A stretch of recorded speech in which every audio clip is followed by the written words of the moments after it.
Now, what happens in a major metropolitan city when leftist policies let police take a hands-off approach? Well, what happens is violence, destruction, and innocent people getting hurt. That's what's happening right now in Portland, Oregon. Police stood idly by and let this happen.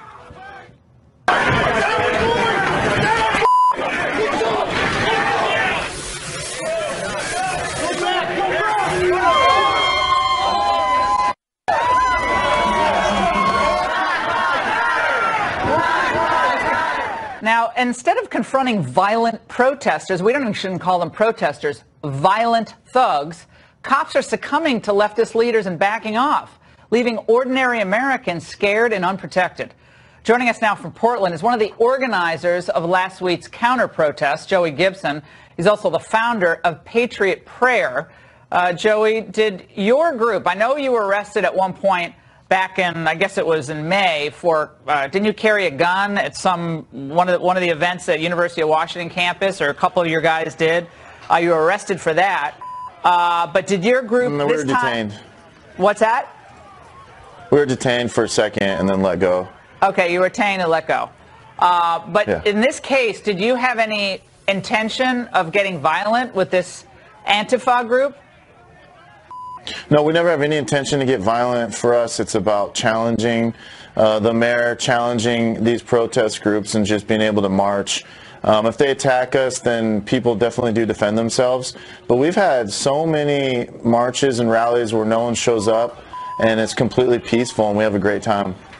So what is the goal of your group as we watch this chaotic video? I mean, it looks like a lot of people got hurt. There were batons and mace being used and rocks and bottles being thrown. So, but what is your goal with your protest?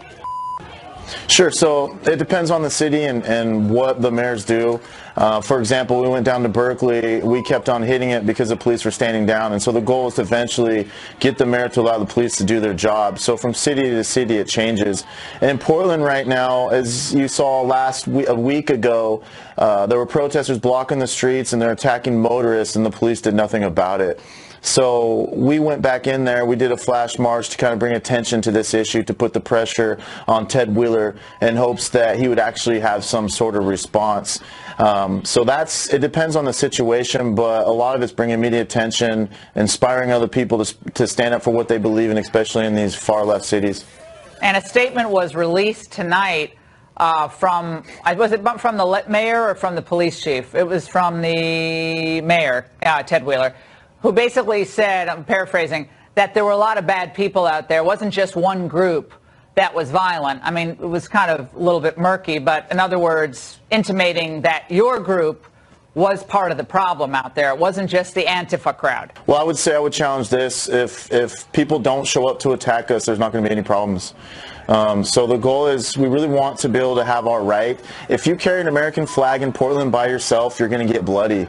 That's the thing that people don't understand. And so until the city makes some changes and the culture makes some changes, free speech isn't truly going to exist in the city until they really make change, especially with the police.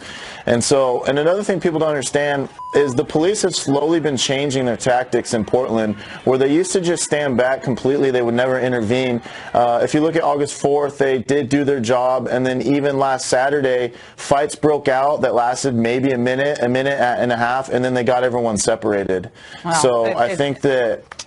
Yeah, I mean, people should be able to, like, protest and walk with an American flag without being attacked. And I don't like the black masks. I don't like any groups wearing black masks in public. If you want to protest and be there, be identified and be counted. Joey, thanks so much for being here tonight. We'll be following this very closely. And you'd think that Portland's Mayor Ted Wheeler would have noticed what was happening by now, but he's actually pretty supportive of police backing away generally from confronting violent protesters. But wait, there's more. Former LAPD Detective Mark Furman joins us to react. Mark, you've been seeing this Antifa stuff happening for some time.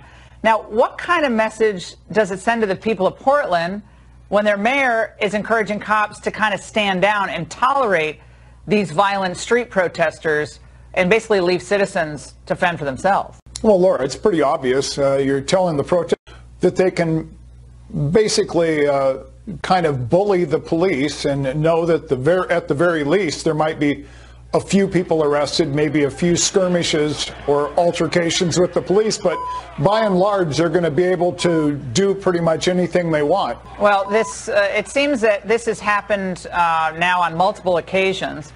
We've heard almost nothing from Democrat leaders about these attacks by these. It's mostly this Antifa group, of course. We saw it in Washington even.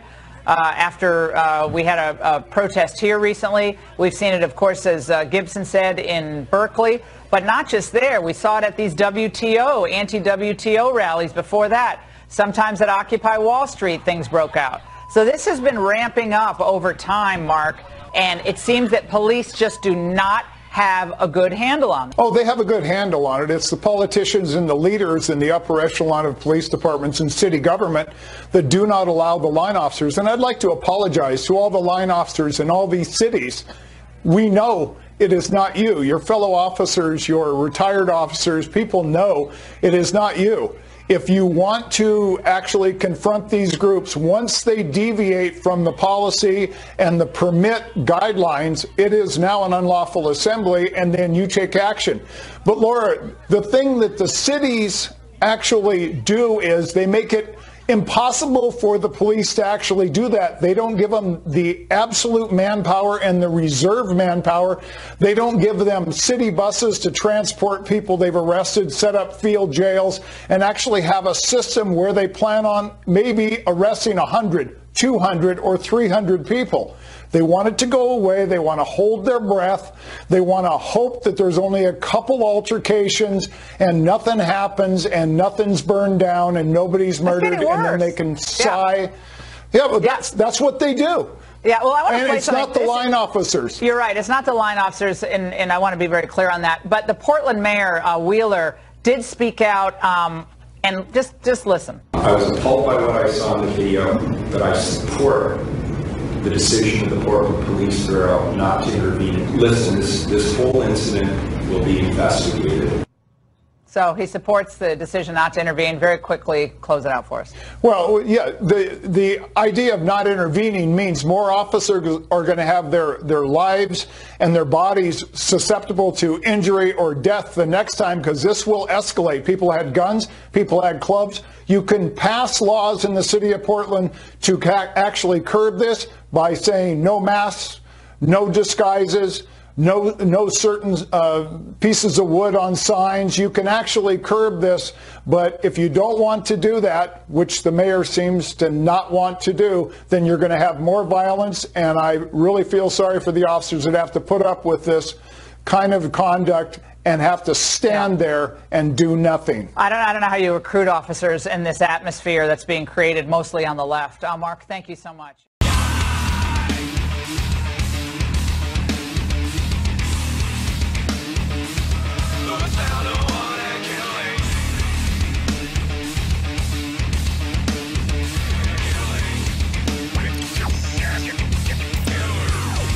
Nice beaver. Thank you. I just had it stuffed. Let me help you with that.